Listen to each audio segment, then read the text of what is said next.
Blue Mondays. We take a look into a few issues, and first up, the new GI Bill. Promises have not been kept to our recent Iraqi and Afghanistan vets. You won't believe who's fighting against it.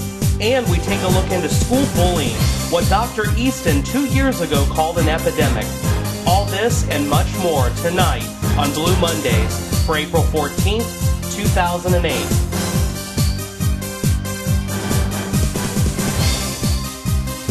Good evening, everyone. I am Stephen Hinworth, your host here on Blue Mondays, and I welcome you to the program. We've got a jam-packed show for you tonight, so without any further ado, let's get right into it. Senator Jim Webb of Virginia, you may remember him. He actually beat out Macaca. Anyhow, we won't go into that. But anyhow, he has submitted a new GI Bill. This new GI Bill is basically the same exact bill that we gave to our veterans of World War II. What he would like to do is reauthorize this and make it applicable to anyone who served in the military from 9/11 until current. I think it's a great idea, but you wouldn't believe who's actually fighting it. First up, I'd like you to take a look at this. This is a video that was put together by Vote Vets and by our friends over at Brave New Films. Anyhow, take a look at this video and we'll come back and talk about it. Here you go.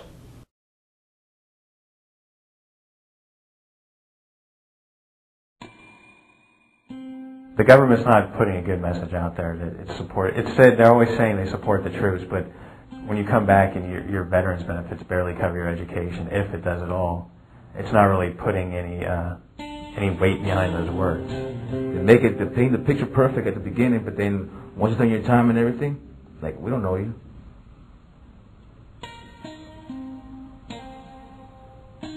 While I was deployed overseas, I served as a supply specialist in a military police unit. I was instructor for the Iraqi National Guardsmen, and my third tour I was a tank commander for my platoon. I was in a Navy corpsman attached to 1st Marine Division as a rifle platoon corpsman.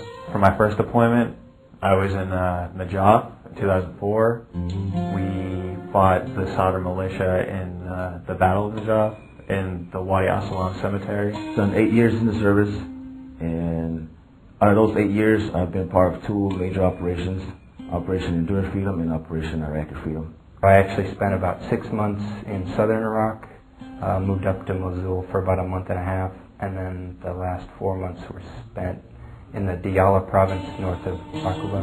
When I enlisted, I was under the impression that my college would be paid for, that I would have nothing to worry about. I was just told you're going to pretty much get your whole school paid for. The current GI Bill is inadequate. It hasn't kept up with the cost of living or cost of tuition or the cost of books. Well, what I'm given in the GI Bill every month is about $650. Working, commuting to school, commuting to work. I mean, you still need to pay for your meals. You still need to pay for electricity. The GI Bill doesn't cover my entire education. I mean, I'm in debt right now. It's a little different now. I have to look at things different, maybe not go to the schools that I want to because I can't afford it. Back in World War II, the vets that came home, their tuition and room and board and books and everything was fully covered by the GI Bill. The Servicemen's Readjustment Act of 1944, better known as the GI Bill of Rights. Tuition is taken care of, funds are provided for laboratory fees, books, supplies, and equipment are included. It's not the same as it was in World War II, I guess, with the benefits that we're getting today. Senator Jim Webb, decorated Marine Vietnam veteran, has a new GI Bill that covers tuition to the price of a state college. Bring the old GI Bill back and allow these young men and women, if they served on active duty, to be able to exercise those GI benefits without paying into the system that they now have to pay into. This seemed to me to be a no-brainer, a true and meaningful GI Bill benefit for those who've been serving since 9/11. If the new bill passed, I think everybody will jump for joy. It'll provide people like me and veterans that are coming home, and soldiers and sailors, Marines, and airmen that are going overseas. It gives them peace of mind. You'll see more veterans making a better life for themselves. If the new bill passed and I got the education that I could out of it, then I could do pretty much anything however high my aspirations are in life. You answered the call when it came, took up arms for your country's sake, and fought to the limit of your ability. I wouldn't have the faintest idea why a member of Congress wouldn't want to support this. If I could talk to John McCain, I would try to appeal to him as a fellow veteran. We should understand how hard it is for veterans to transition back into civilian life. He should put himself on our shoes, a veteran himself, and then make the right choice.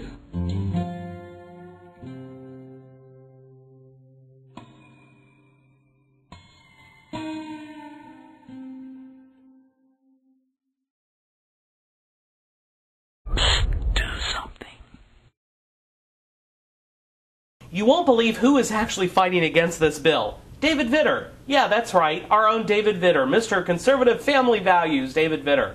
He, along with others, including John McCain, of all people, and Lindsey Graham, his chief cheerleader, are actually fighting against this. They've refused to sign on as co-authors. Mary Landrieu has signed on, and she's joined a host of bipartisan leadership. People from both sides of the aisle that have actually signed on to this bill. I think it's the least that we can do for our brave men and women. Anyhow, I want you to take a look at this video. John McCain's chief cheerleader, Lindsey Graham, Senator Lindsey Graham, has actually out there and was asked this question by George Stephanopoulos on ABC. Anyhow, take a look at his answer, or, well, lack of one. Senator Graham, Senator Webb has introduced this legislation to provide the same GI Bill benefits to Iraq War veterans that veterans of World War II got. Neither you nor Senator McCain have co-sponsored that bill. More than 50 senators have. Why not? Well, number one, the first-term enlistee gets the same benefits as somebody that's been for 20 years. I'd like to do two things. One, I'd like to work with Jim to enhance benefits, but to focus on retention and recruiting and to improve benefits. I work with Senator Clinton to provide military health care to every Guard and Reserve member, so sign me up for sitting down with Jim. But one thing I want a point of agreement. Iraq is not an island. I've never looked at it that way. The reason we need to win in Iraq because the outcome in Iraq, winning or losing, affects our national security interest. I do not want to leave Iraq as an extension of Iranian theocracy in the south. I don't want to leave Iraq where Anbar province is occupied by al-Qaeda, where there's a war between the Turks and the Kurds in the north. There's a tremendous amount of reconciliation politically and militarily that's been achieved since the surge. In July of 08, there'll be 140,000 troops. In January of 07, there was 140,000 troops. We had a surge in the middle. What's happened in the middle is dramatic political and economic progress that's been brought about by better security. We want a winning outcome in Iraq, so when we do leave, we're going to leave behind a country that's part of the solution, not the problem. That is why people re-enlist. That is why I support this new strategy. The old strategy was failing. The new strategy is producing results, and I hope we'll stay with it. I've got to take 30 seconds to respond to what Lindsey said, because I can't let them hang out there. You know, people don't re-enlist because of the war in Iraq. People re-enlist because they love their country and they have family traditions and they love to soldier, and they'll fight in Iraq, they'll fight in Afghanistan, or they'll serve anywhere they are called upon to serve. He wouldn't even answer the question. Senator Landrieu is traveling around the state working on her re-election campaign and doing quite a good job at it. Voters are connecting with her in new ways this time through her internet website at marylandrieu.com. There she's posting videos pretty frequently letting voters know exactly what's been going on and what she's been working on. I think it was great, and here's her latest installment. Take a look. Checking in. I just landed in New Orleans. And yeah, it's just gorgeous, I tell you. The weather was gorgeous. It's beautiful here. Their neighborhoods from the Ninth Ward to Gentilly to Lakeview to Old Metairie to Waveland and Gulfport that are still just devastated. So we're just really struggling through that. But despite it, people are fighting hard to come back in the Ninth Ward as well as in St. Bernard. We thought it was going to be about 3 feet of water. And the water got up to the window. About 4 feet up. About 4 feet up. So it was about 18 feet. Wow. So you were expecting 3 feet? We were expecting 3 feet. We got 6 times as much. Our house actually floated up the street, and it landed up against an oak tree and was broken up. My granddaughter died about 4:30 in the morning. My mother died about 1 o'clock in the evening. Basically, we had to do a lot of things ourselves that weren't supposed to be done by us. I lost everything from Katrina. I've been in a FEMA trailer for a year and a half now. I've been treated by a doctor for respiratory infection. They saying that they can't tell you anything in the future, that because formaldehyde could be like cancerous.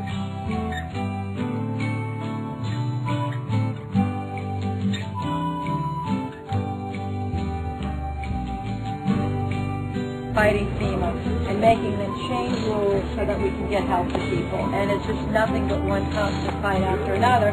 Most of it I'm happy that we're winning. She's the one that pushes to have things done for St. Bernard Parish. She was fighting, she just did this, the taxing the road home money. When you do get road home, then they want to tax you on your road home money. She was just fighting for that, which thank God they did pass. The federal government had no plan. They don't have a plan today. But Mary Landrieu, she fights for the people. What she has to go through to get what she needs and everything, it's like breaking rocks. And it's tough for her, because she's fighting against the best amongst the best. I believe in her. I really do. I personally believe in her.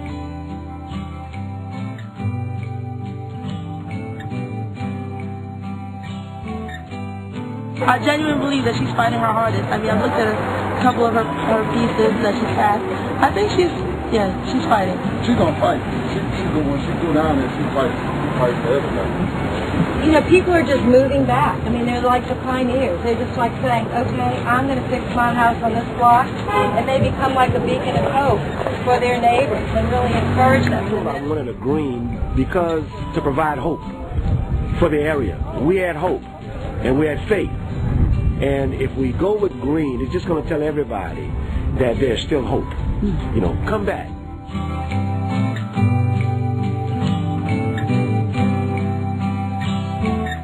Senator Landrieu has also been lining up a lot of endorsements from Republicans. Yeah, that's right. Especially a lot of elected Republicans from all around the state have actually been signing on to her campaign and endorsing her for her re-election.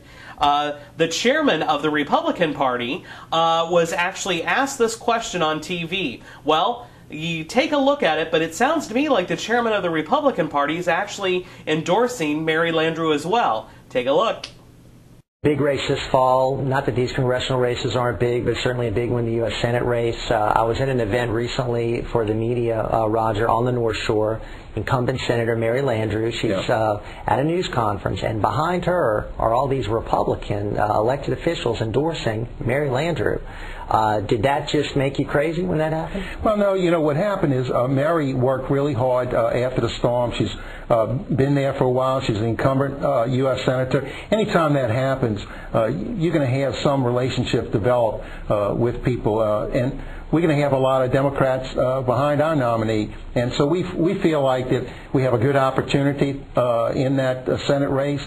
And the time has come to really, have a strong push to have a second Republican U.S. Senator. Sounds to me as if they have some problems over at the Republican camp. First off, they might want to have a chat with their chairman. He doesn't seem to be that great of a cheerleader. And then he comes back and almost seems at the end of that clip as if he were to say, it's about time we have a Republican senator. You mean like the one that we have right now? David Vitter? I don't think so. I don't think so. Well, we shouldn't forget about David Vitter. Vitter is suffering from his own self-inflicted shrapnel. Vitter has actually been listed as a witness on the Deborah Jane Palfrey case, or as many people are calling it, the D.C. Madam case. He's actually been listed as a witness for the defense. Quite interesting. Vitter's attorney has been telling anyone who will listen that if Vitter is called to the stand, Vitter will take the fifth. Now, I just want to point out, you can't legally take the fifth because it might embarrass you on what you have to say. The only way you can take the fifth is if saying anything or testifying could actually then go to convict you of breaking the law. So Vitter taking the fifth means he must have some problems. Well, the sins that he's admitted to, unbelievable. Anyhow, Vitter was rushing away from reporters. He was actually at a local meeting here in the state just last week, and he was rushing away so quickly to get away from the reporters. Well, anyhow, take a look. As far as the prostitution scandal, Vitter has only briefly discussed the issue in the past. When the scandal first broke, he and his wife held a news conference last July and admitted committing what he called a very serious sin. He has since ducked any follow-up questions from reporters, but he did make a few brief comments this morning. I want to reiterate how sorry I am for causing real pain to the folks I love so dearly, starting with my family and certainly including the people of Louisiana. And with that, I'm going to, stay hard at work and continue a real busy schedule today. So I appreciate that. Thank you all very much. Vitter then quickly left, and as he was leaving the Gonzales City Hall, watch what happened. He accidentally backed into a parking lot sign placed inside an orange cone in the back of City Hall. They then drove off with a pretty nice dent in the back of that white Honda.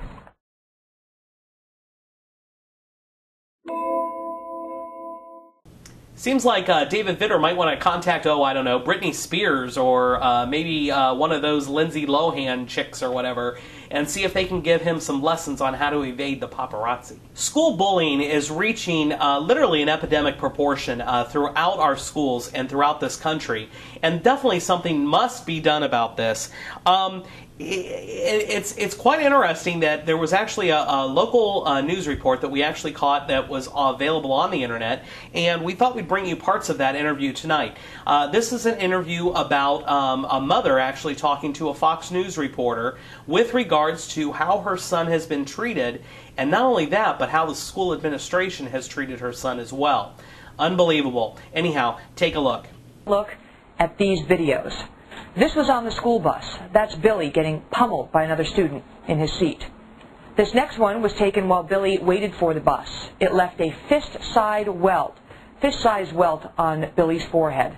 Billy's parents say that they have tried to get the school to intervene, but the school has not helped, and in fact, at least one school official has suggested Billy deserves this.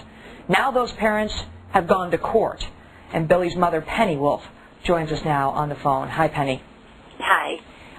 Reading your son's story, which has gotten a lot of press coverage lately, is disturbing and would be to just about anybody. The school hasn't helped you, you say, in any meaningful way, and now you're suing who? Well, we are actually going to file suit against the school, and we're filing suit against several other students, possibly 6 other students. Those who have laid hands on Billy? Yes, and also those who are actually slandering him in the news as we speak. For instance, we have a newspaper report where, one of the boys that hit him and caused him to have stitches, he's now recanted his story, although he clearly told the police officer, I didn't hear Billy say anything about my mom, I just lost my head because the other kids were wanting me to fistfight Billy. But then again, now that he's in trouble, he's telling a different story to the media. Penny, how many times has Billy been assaulted, physically assaulted? 6 times. And here's the outrage of it. He was assaulted in shop class, and 14 days later he was beat up in Gully Park by students that wanted the money in his wallet that went to his school, and they separated the cartilage from his ribs. He had stitches, 14 days earlier from that in his mouth, and then, of course, the 14 days later, they beat him up, and they beat him so bad they separate the cartilage from his ribs, they break his glasses. I mean, he was just an emotional wreck that month. And the school is doing nothing. What did they say to you, Penny? We have a lot of parents who watch this show who are going to be outraged by this story. What are the school officials saying to you? They're saying they've done everything they could. I want to see where they filed police reports. When they had the video of the assault on their bus, that was assault and battery, and they did not contact the police, although they told me they were going to. And as a result, that student led other students to beat my son. We've got so many Facebook posts. The student that beat him up on the bus created the Facebook that Billy Wolf's a homosexual. And when then he didn't get in trouble for that, he went on to have students write in the textbooks. And the school was sued a few years ago, and they, in their agreement, they agreed that anytime a student was sexually harassed, they would file, a report with the Office of Civil Rights. Penny, we're going to discuss this with our legal panel next, but before I go, I want to ask you, how is Billy doing? Well, he's quite frustrated over the allegations that the kids are making, you know, in the newspaper. And you have to understand that all of these kids that are making these allegations are tied to Facebook. You know, this simply has got to stop. There's no ifs, ands, or buts about it. Our kids should be safe when they go to school. There shouldn't be any of this taunting. There shouldn't be any of this bullying that is going on. You know, the malicious abuse, the physical abuse that kids are suffering is just unbelievable. And I, for one, applaud these parents who are actually having to take, or who are actually taking action. I just wish that it wouldn't have to come down to this. We need to hold our schools accountable, but also the schools and the administrators need to have the tools. This is how you can get involved with this. What we'd like you to do is call your state legislator, call your state representative, or call your state senator, and I'd like you to ask them to sign on as a co-author to Bill HB 674. That's HB 674. That is an anti-bullying bill that is being put forth that will actually help describe what bullying is. Right now there are very lackluster rules for the school administrators to actually have to comply with. This bill will actually help go to define what bullying can be, what methods it could take, and also go to hopefully inspire the schools and the school administrators to actually take some action for these local school boards to employ policies that are going to protect our kids, especially the weakest of us. I think that this is a really good thing. So again, you want to reach out to your state legislatures and ask them to sign on to HB 674. You can find out who your representative or senator is by logging on to louisiana.gov and clicking on the legislature. And finally, the writers are back on all of our shows, thank goodness, and so is our Clip of the Week. Our Clip of the Week comes from Real Time this week. You guys know I'm a big fan of Bill Maher and what he does over there. Don't always agree with him, but I gotta tell you, he puts together a great show. Anyhow, take a look at our Clip of the Week. And finally, new rule: if voting can destroy the Democratic Party, then the party isn't very democratic. Democrats need to stop freaking out about how this long primary battle between two popular candidates needs to be settled yesterday, because the candidates are blooding each other. They're causing irreparable harm. Mommy and Daddy are fighting. Hey, you people need to reach into your teenager's knapsack and pull out a Paxil or a Prozac and chill out.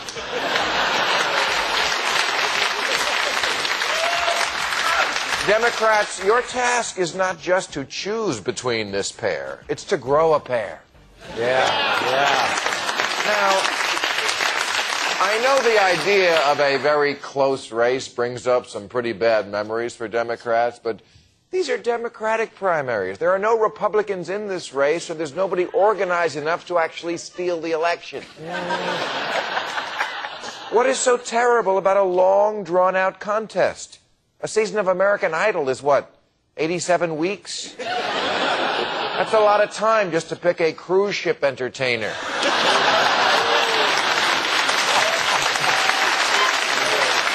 This is the presidency we're talking about. I understand that a lot of Democrats feel passionately about their candidate, and that's great. But then their passion gets the best of them, and they go on websites like Daily Kos and post stuff like the Obama supporter who wrote, "I will vote for Hillary, but then I will leave the country." Yes, because who could live in a nation that elects the person that you just voted for? And that is what is so great about the Internet. It enables pompous blowhards to connect with other pompous blowhards in a vast circle jerk of pomposity. But that doesn't mean I'm throwing my hat in for Hillary. For one thing, she'd say I was shooting at her. And I know she's going to have a tough time catching Obama because he's black and she's not that fast. But this is America. We don't call the election before we know who the real winner is. That, after all, is the job of the Supreme Court. Thank you very much. Amen, Bill. Amen. Great job. And that's all the time we have. Again, I'm Stephen Handwerk, your host here on Blue Mondays, and I thank you for joining us. We want to remind you Blue Mondays is on the 2nd and the 4th Mondays of every single month at 9 p.m. here on AOC Channel 15. We replay throughout the week. If you want to check out the schedule for that, simply log on to aocinc.org. There you'll be able to check out our schedule. Also remind you to click on over to theadvertiser.com tomorrow morning. Tuesday mornings you'll be able to read my column, The Left Blog. There all you have to do is click on opinions and then click on my mugshot, and that will take you right over to my blog. And again, that's all the time we have. We hope you have a great week. Do take care of each other. And again, we ask you to call your state legislature and ask them to sign on to this anti-bullying bill, which is HB 674. Again, thanks a lot for watching, and good night.